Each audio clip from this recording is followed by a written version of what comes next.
Alright, I'm back again with another gaming video talking about some of the games I've played recently. I have a couple of PS3 games, PS4, and also I'll return to Clair Obscur Expedition 33 for a short, brief add-on to the review video that I released a couple of weeks ago. So let's start with that.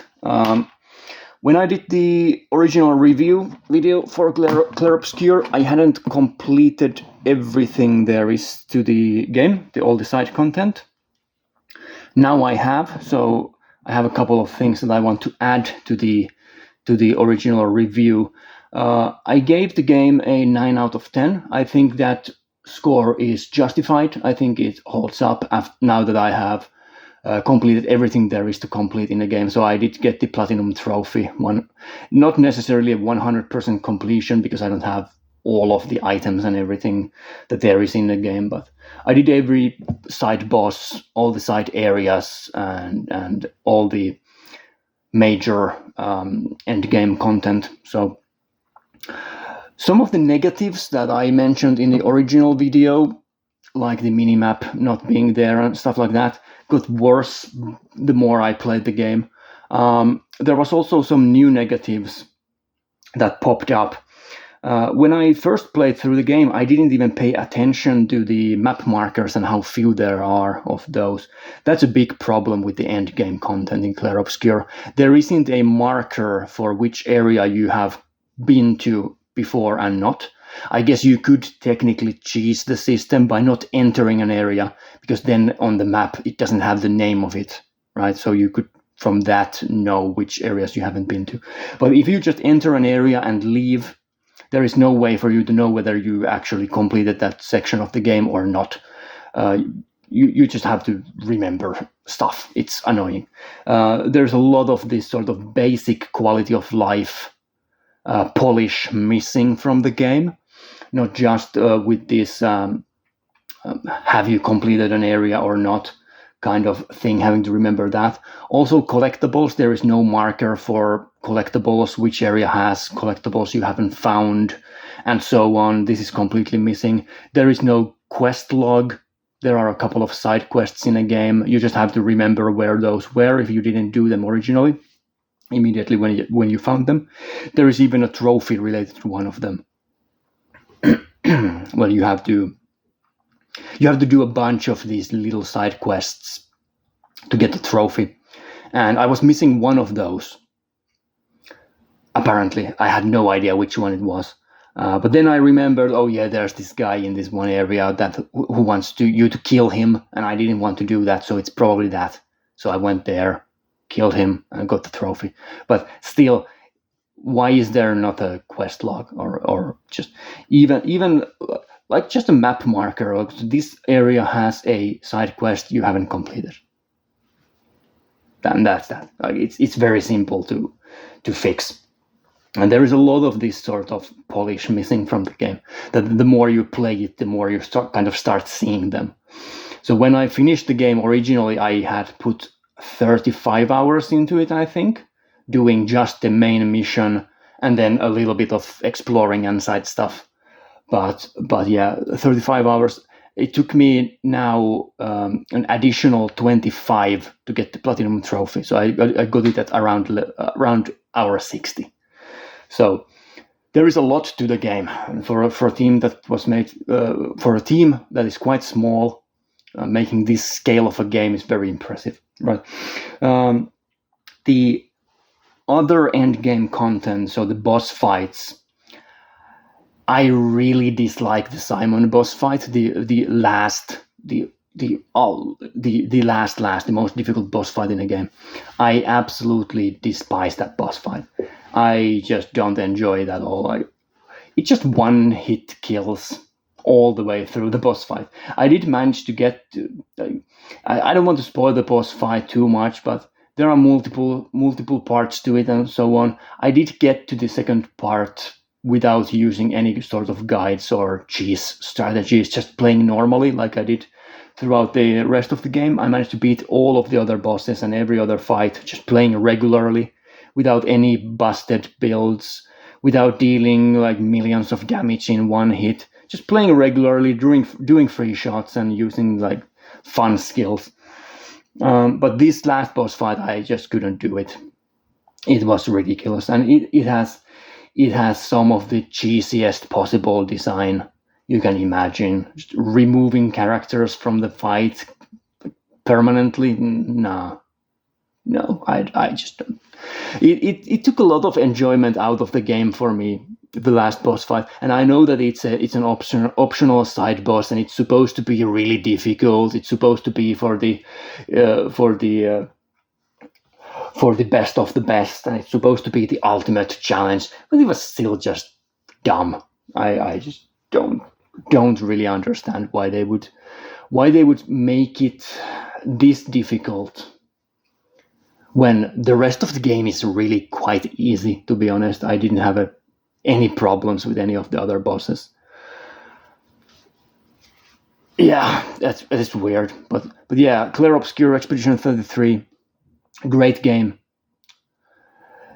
I'm hoping that it gets a content patch of some sort, or maybe some sort of a larger patch where they include quality of life updates, maybe some extra content, and so on. So I think the game could be just an all-time great classic if they with a little bit more polish. I think my original assessment of it is pretty accurate. 9 out of 10 for me. I can see people giving it a 10 out of 10. There's no problem, but it's not really my style of game in many ways. Like I talked in detail in the longer review video. Right. Next up, PS4, Outlast Trinity. I didn't play the first game again, but I played the second game. So this is the version that has 2 discs, everything on disc, and even this sort of a kind of, it's not really a manual, but it has like pages. Wow. And there is a section for notes.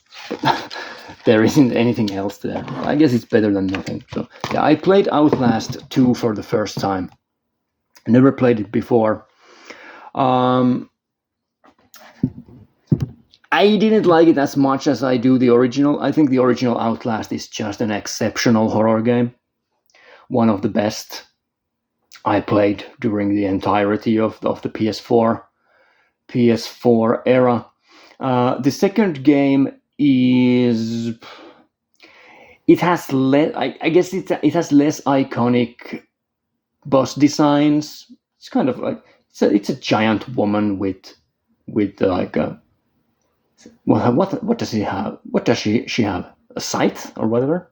Some kind of a bladed weapon that she runs after you with, and well, I guess, well, the other monster that stalks you is kind of iconic. The next one, where it's just a big guy with a tiny guy riding him. It's weird, like a midget riding this like giant guy, shooting at you with a crossbow. Or it's not? Is it a crossbow? Not, probably not. It's just a bow. Anyway. But yeah, the original game with the like the naked twins and everything, like so much stronger in terms of monster design. The second game takes place in a school and also in a hillbilly redneck kind of area in the United States, I guess.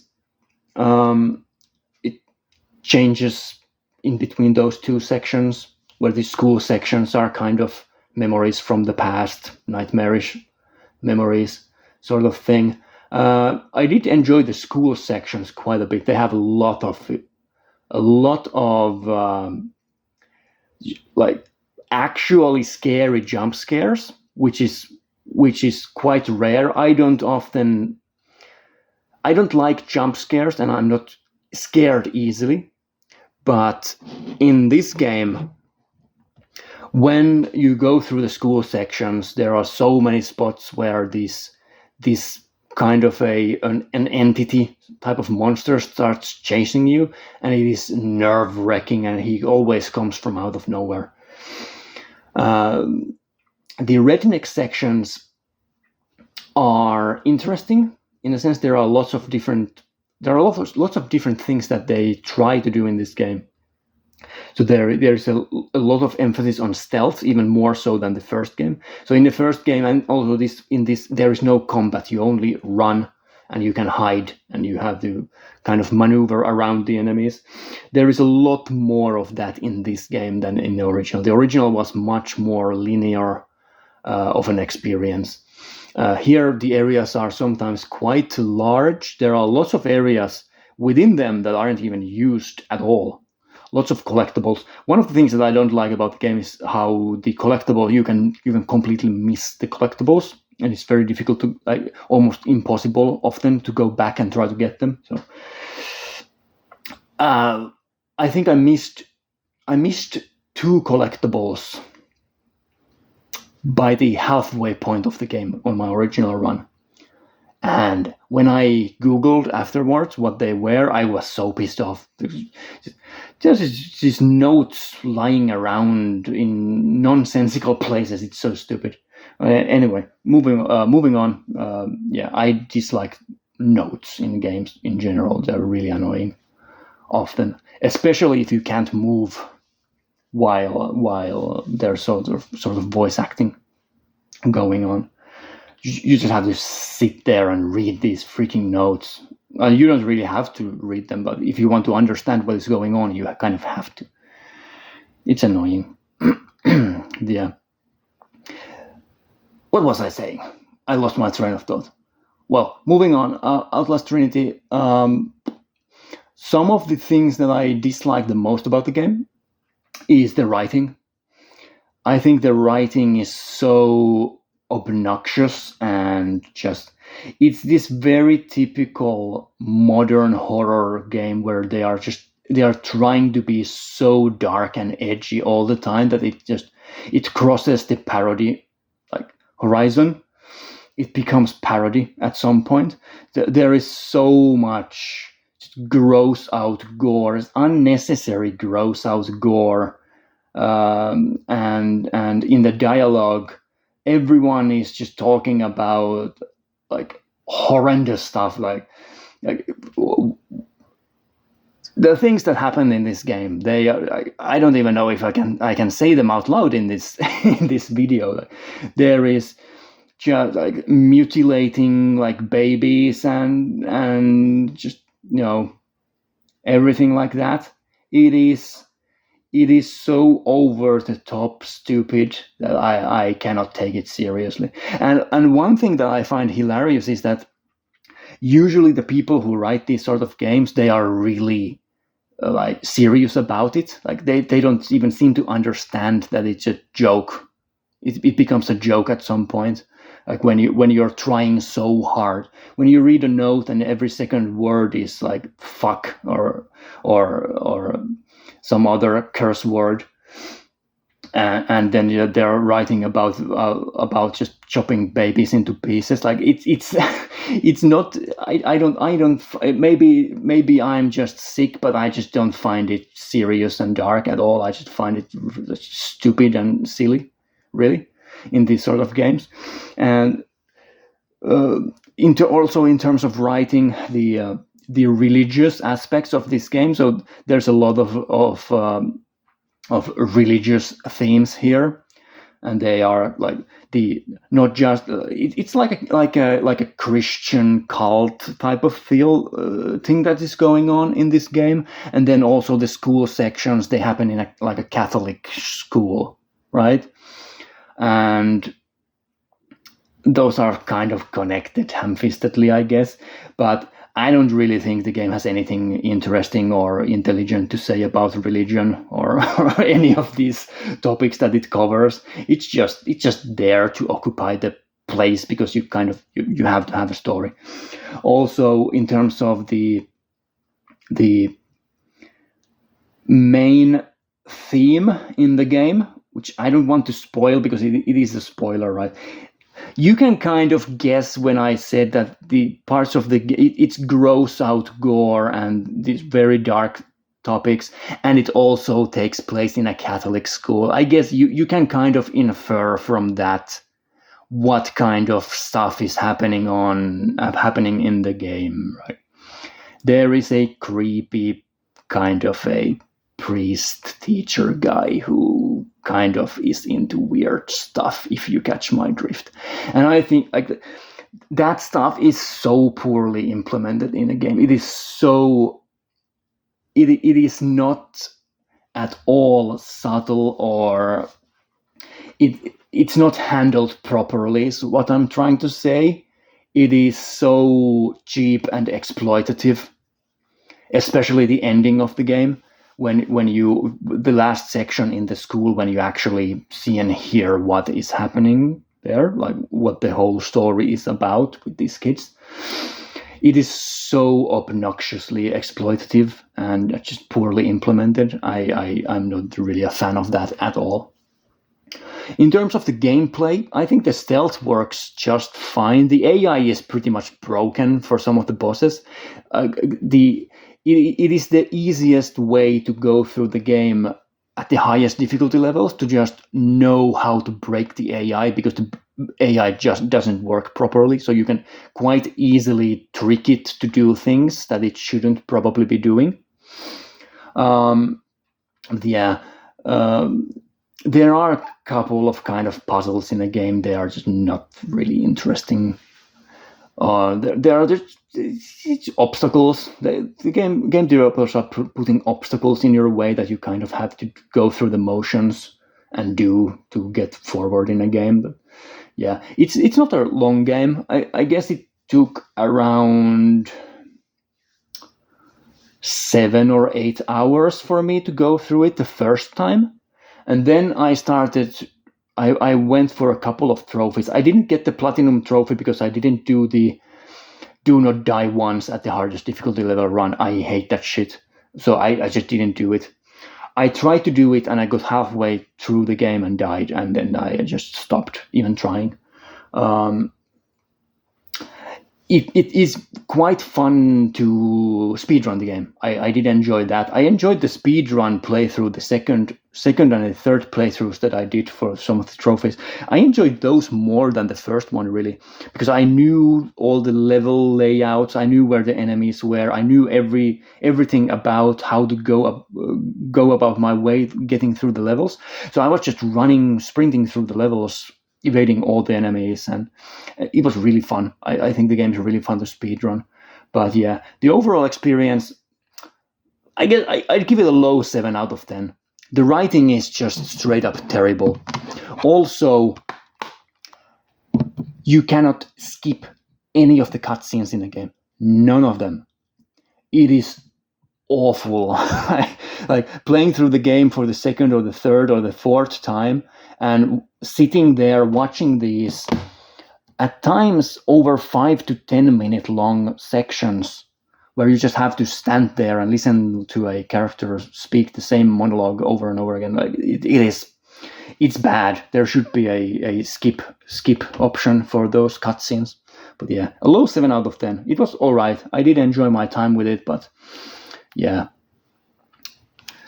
Right, next up, we have a game that is quite close to my heart. For some reason, I just got the feeling. In the last episode, I talked about how I just got the feeling to play Dynasty Warriors, and I just picked up a Dynasty Warriors game from my closet, where I have my backlog games stored.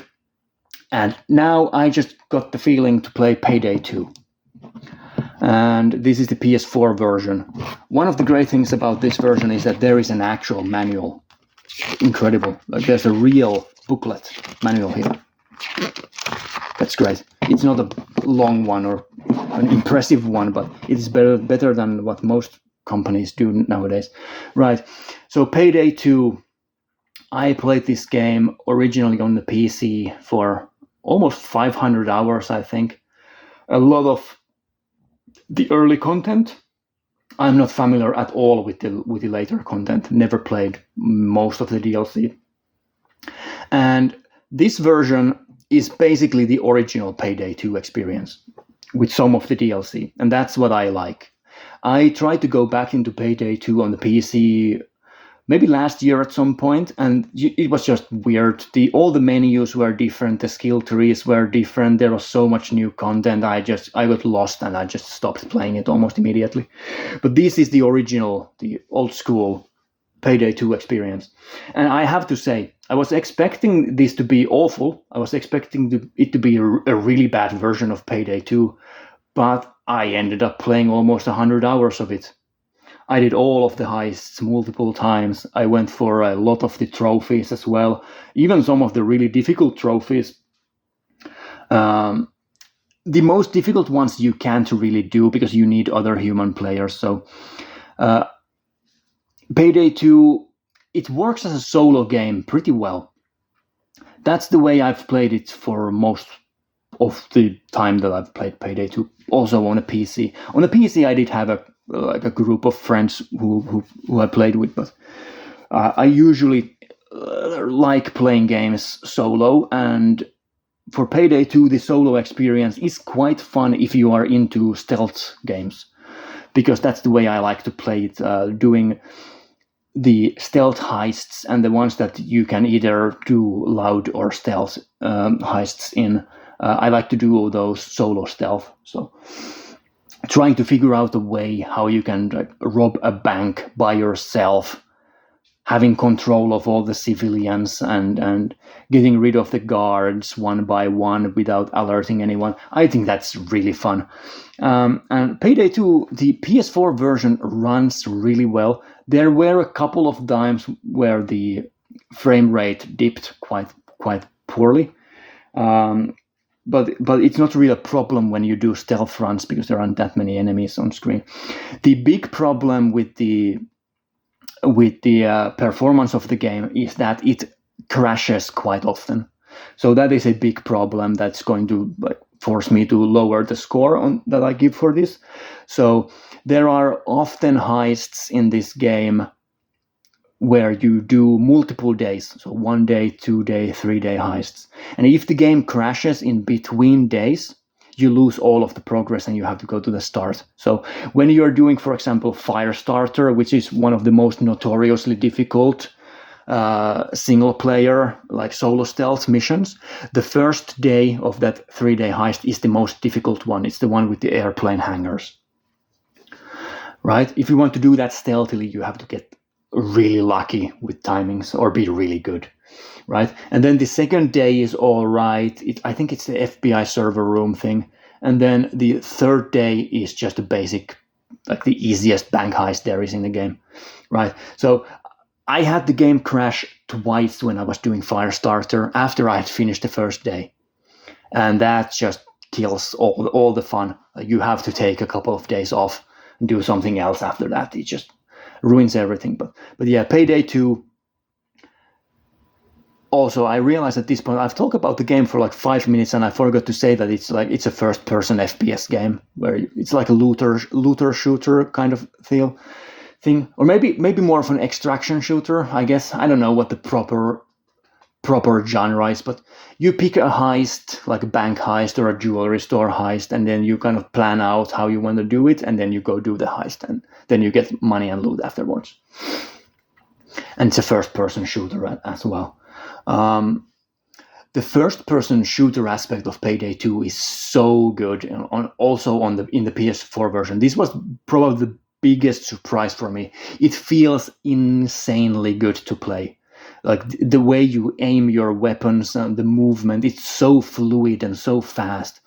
At first, I had a problem with the game because there is forced like mouse acceleration, even for the when you're just.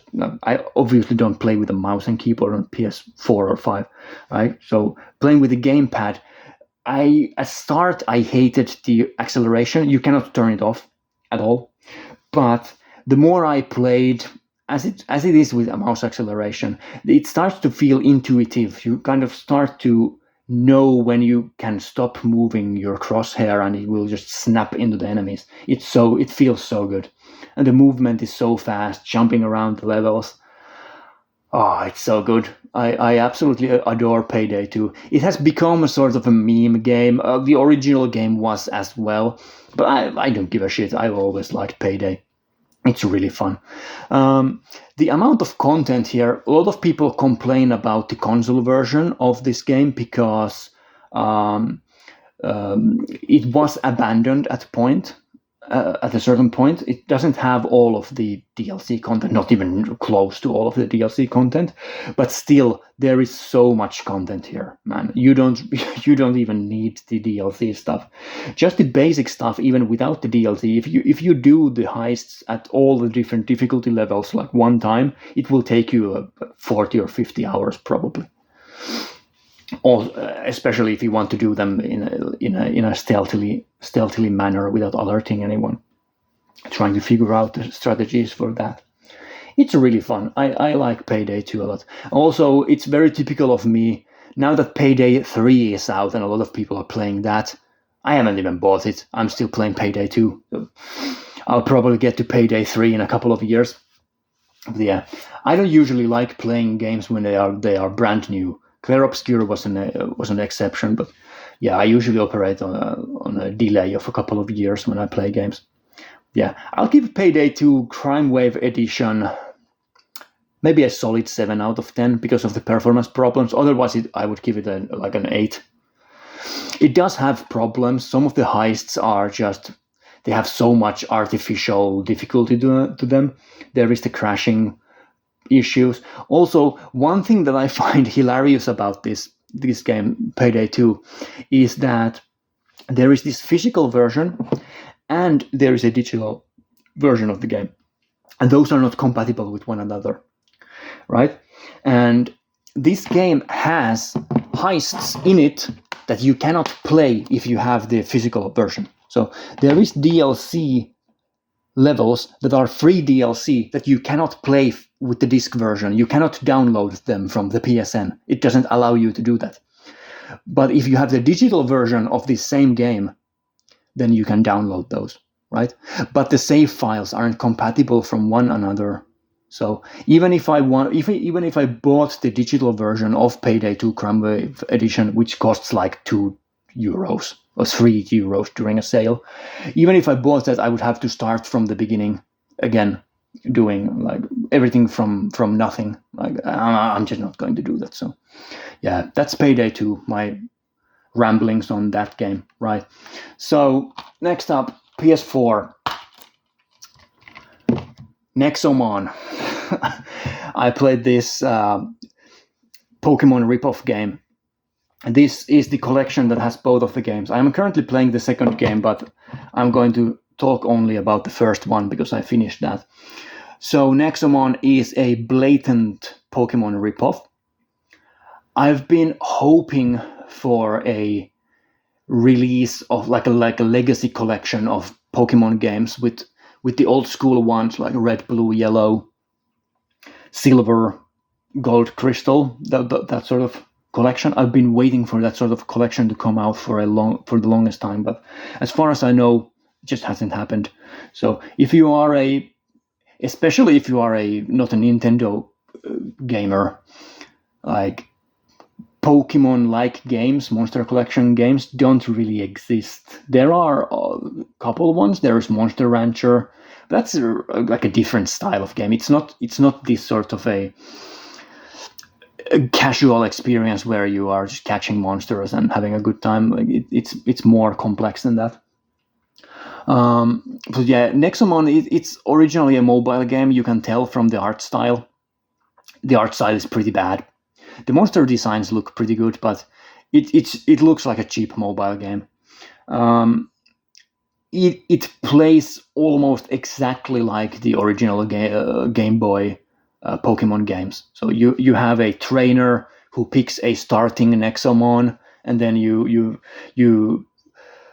go from town to town that are collected by these routes that have tall grass in them, and you walk in the tall grass and there's Nexomon that appear and you throw a container at them to catch them, and you fight other trainers and wild Nexomon to level up your characters, and you have 4 attacks you can choose from at a certain time, and there's evolutions, and it's a blatant ripoff of a Pokemon game. It is so blatant that I'm kind of surprised that Nintendo didn't sue them, sue the people who did these games. It's weird. But I really like the original Pokemon games. Those are some of my favorite games from my childhood, especially Pokemon Crystal and Red. Those are the ones that I played the most. So I absolutely love this sort of a simple gameplay loop, and I kind of like Nexomon as well. It's pretty fun. Some of the problems that the game has is that, well, first of all, the art style is atrociously bad, but also there is sort of there's a storyline going on. It's a kids game, so of course it's childish. But there is this voice actor who does the narration, and the voice acting is so bad. It's so bad that it's not even funny. The audio quality in the game when it comes to the narration is worse than the audio quality in my videos, like this one right now. Like, this sounds better than the audio quality in the game, like the actual, like, proper release of Nexomon. The microphone crackles when the guy speaks, and he's not even a good voice actor. Like, he's trying to go for the American movie trailer style of low bassy voice with this epic kind of style of speaking, but he just cannot pull it off. He's awful. He's really bad. And the microphone that he uses is garbage as well. So it's weird. Also, when you get to the end of the game, the post-game content, there is a lot of post-game content. So when you finish the main storyline, you have to basically go through the whole game again. And there's also an expansion pack that's included here. That's almost like a free DLC pack that has a completely new storyline that builds on the original storyline from the main game.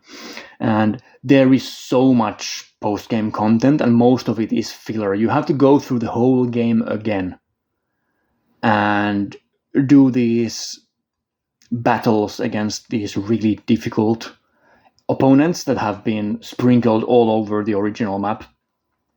And there is, how many of them are there?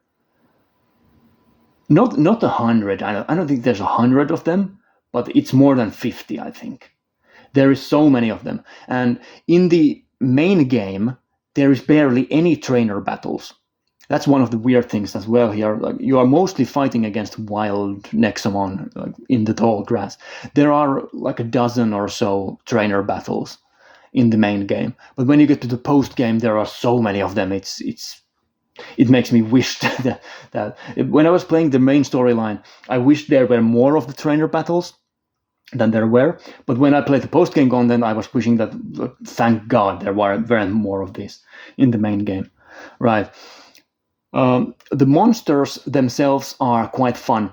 There is over 300 of them, I think, in this game, or at least over 200. The next one, Extinction, the second one, it has even more of them. So there is a ridiculous amount of different monsters. There are, however, only, I think, 4 elements. So you have like fire and water, you have electricity, and then you have ground, I think. Oh, you also have air, so there's 5, I guess. Maybe something that I'm missing even. And then you have the normal ones that don't have an element. So it's much more limited than even the original Pokemon games. The ones on the Game Boy, they have more variety to this. And, well, the sequel does have, I think, 8 or 9. So there is more variety there. So, yeah, I think the original Nexomon is pretty fun. I'll give it a strong 6 out of 10. It's a like a kids monster collecting game. It's not a very deep one. It's very easy. It's very simple, and it has an awful art style.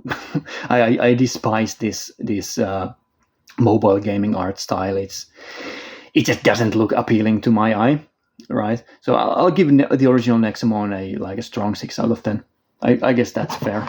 The sequel that I'm currently playing is a lot better in every way, but more about that when I've finished it, right?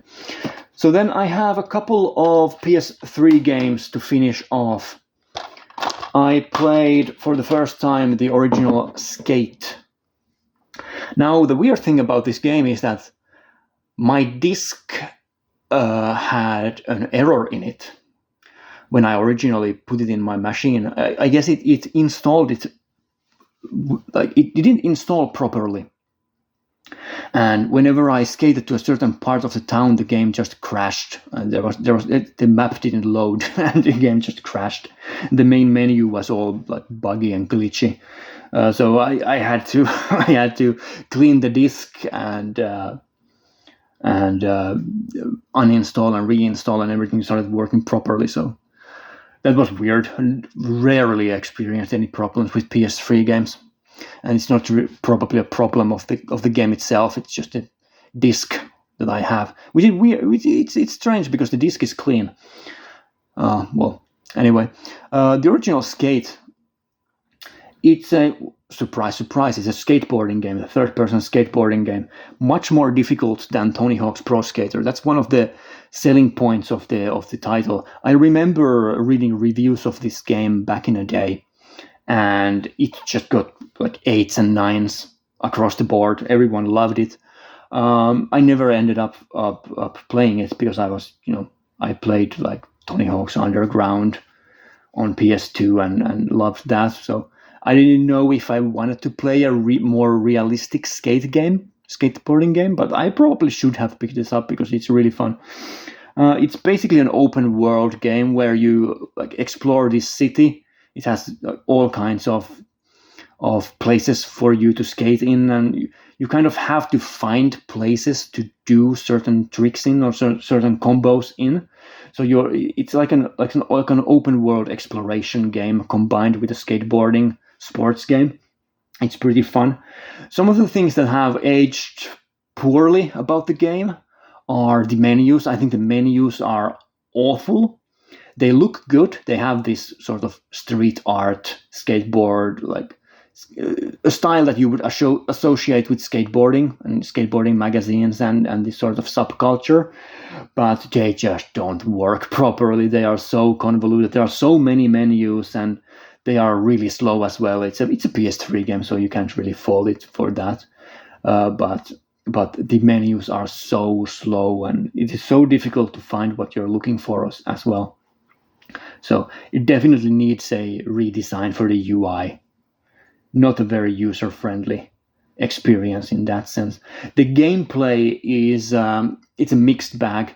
I love it at times and hate it at other times. So I love it when everything works, obviously. But one of the problems I have with the game is that it is reliant on ultra-specific and accurate button prompts that are mostly done with the thumbsticks. So you have to do different kinds of movements with the thumbsticks, and it just doesn't seem to work.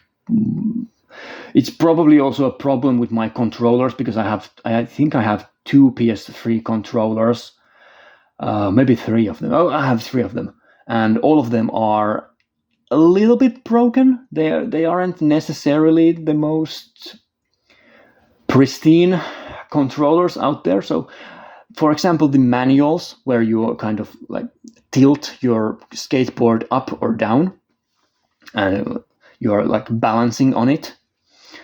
Doing those manuals with the PS3 controller, it is so difficult. It is so difficult to do them because the thumbsticks just aren't responsive enough for those precision controls.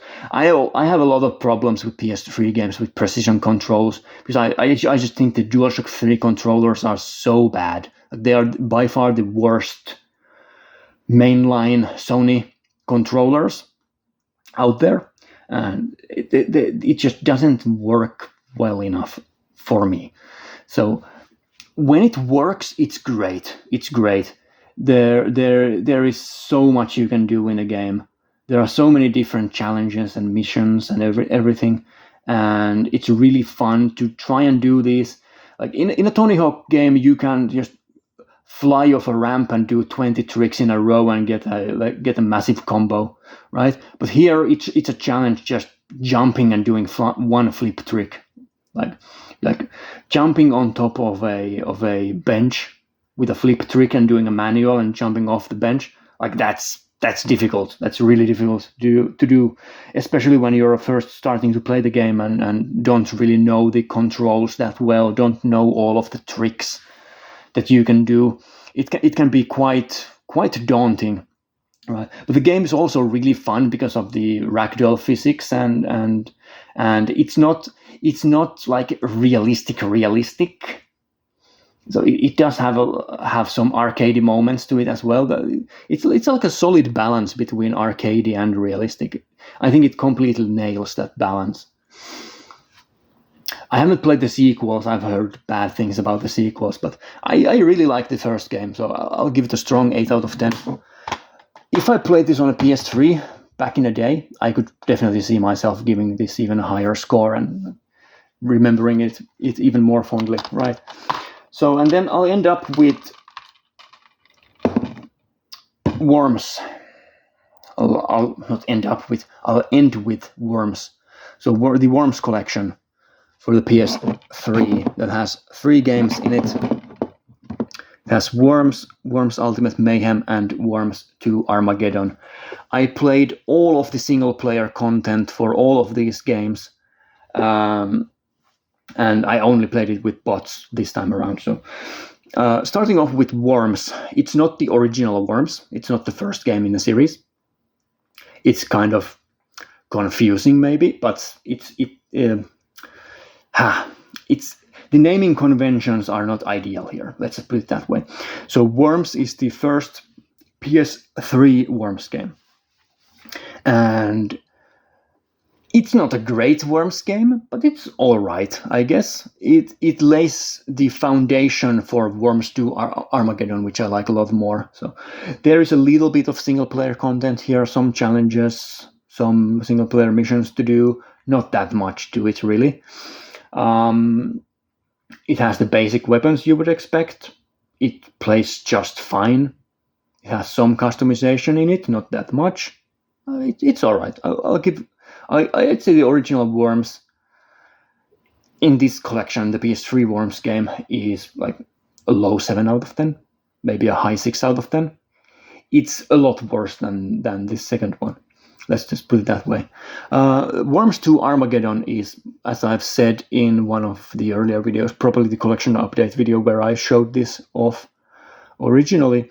The original Worms game pales in comparison to Worms 2 Armageddon. Like this is my favorite Worms game of all time, which is maybe a controversial opinion because a lot of people rate Worms Armageddon higher, and this, talking about the poor naming conventions, has absolutely nothing to do with Worms Armageddon. It's not a sequel to that game. It's a Worms 2 Armageddon, so it's a sequel to this game, Worms, right? So that's confusing, but let's move on. Worms 2 Armageddon is such a fun game. It is so fast-paced. The ninja rope is brilliant. You can just swing around and just go from one end of the map in a like heartbeat if you know what you're doing. There are so many weapons in the game. There's like new weapons like the ferrets and everything.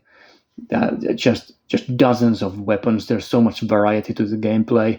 There's a lot of customization, both when you're customizing your team, so you can have these teams of worms.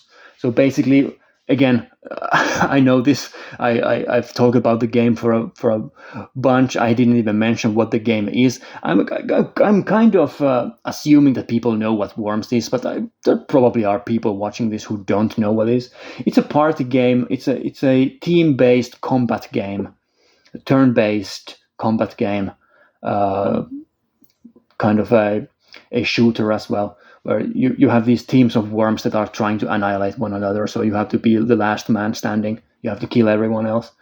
You can play it like four versus 4, so 2 teams of 4 people. You can also play, at least in Worms 2 Armageddon, you can have like 4 people at the same time, so 4 teams of 4 in the maps, and it's complete mayhem when you have many teams in the same maps. You can kind of have to form alliances and kind of you have to attack sometimes your own worms to attack the enemy worms, and it gets ridiculous. But there's a lot of customization. That's where I want to pick up back from. When you're building your teams, it's hilarious. Like I have a team of like American like soul singers like Barry White and everything, and you can customize the team to have this thick African American accent when they talk and like have afros and everything. It's ridiculous. It's really funny. You can make a team of like stereotypical Scotch people with kilts and everything. You can do so many. You can do so many things. There are dozens and dozens and dozens of voice packs and hats and other customization options. It's good. There's also lots of customization for the levels themselves. One of the things that I don't think the other games have is that you can make these really tall maps, like tower maps, where you can only get to the top by being really good with the rope or flying with the jetpack. And if you fall down, you're just done for. It's just ocean. There are some of these maps that don't exist in many other Worms games that are in this one, Worms 2 Armageddon. I like that a lot. And just overall, I've played this game for hundreds and hundreds and hundreds of hours over the years. Never owned a copy myself. I've always played it at friends' places. And it's just a great time. I love it so much. I love Worms 2 Armageddon. It's one of my fondest PS3 memories. Playing this over and over again with groups of friends and just killing each other in Worms. It's great. And then the third game in the set is Worms Ultimate Mayhem, which is one of those 3D ones. I'm not a huge fan of 3D Worms games. Never liked them. They are slower. The control schemes are more complex, so it's more difficult to pick them up and just play them. You kind of, if you want to play a match with random like friends at the party, you can't really do that with the 3D Worms games because the controls are just not simple enough for that. Like you would have to sit people down and make them play the tutorials, and that's not fun. So I've never been a huge fan of 3D Worms games. I did complete all of the single player content here. So there are 2 campaigns, the new one and also a remake of the original Worms 3D campaign. It's all here. You have challenge missions and just a ridiculous amount of single player missions. The storyline I thought was quite boring, and the presentation is not really fun either. Like when you start up a level, the voice acting is kind of stale. The cutscenes are kind of stale. The presentation of the levels is kind of stale. The gameplay is kind of stale. Everything is a little bit boring. But I did find some enjoyment here. It's funny that I don't like 3D Worms games because on the PS1, one of my favorite games on that system is Hogs of War, which is basically a Worms kind style of game, but with just pigs in it. I like that game way more than I probably should, but yeah, 3D Worms games never been a huge fan of. So yeah, so I gave Worms like a strong 6, low 7. I would give Worms 2 Armageddon a solid 9 out of 10. I think it's really really fun, just based on a fun factor. And Worms Ultimate Mayhem, I guess it's also in a 6 range. It is an enjoyable game, but just not my thing, right? So there you go. Rambling on again for 50 minutes. I'm always trying to make these more concise and kind of make them a bit shorter, these videos. But I never manage to do it. I always start rambling about stuff. So, well, it is what it is. I know for a fact that there are people who enjoy listening to this. There are also people who don't enjoy listening to this, based on the comments that I every once in a while get, but that's fine. I enjoy recording these, so I'll keep doing it. So that's again 50 minutes on a bunch of games that I played. I'll be back again next week for something else. Bye.